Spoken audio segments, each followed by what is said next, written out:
Saksakallan gunarnavasya Vande Guru Sri Charanarabindam.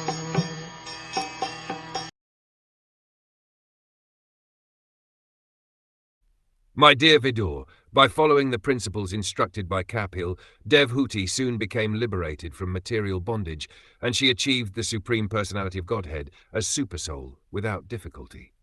3 words have been used in this connection to describe the achievement of Devhuti: Atmanam, Brahmanirvanam, and Bhagavatam.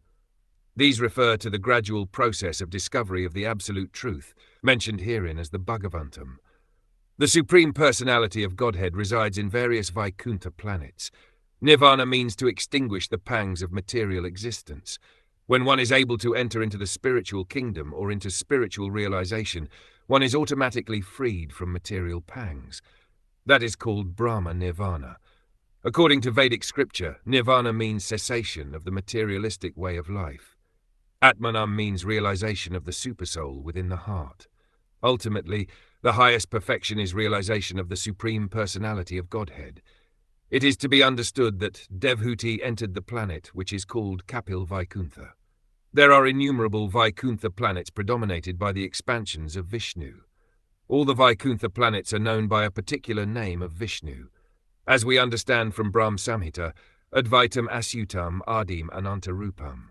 Ananta means innumerable. The Lord has innumerable expansions of his transcendental form, and according to the different positions of the symbolical representations in his 4 hands, he is known as Narayan, Pradyumna, Aniruddha, Vasudev, etc.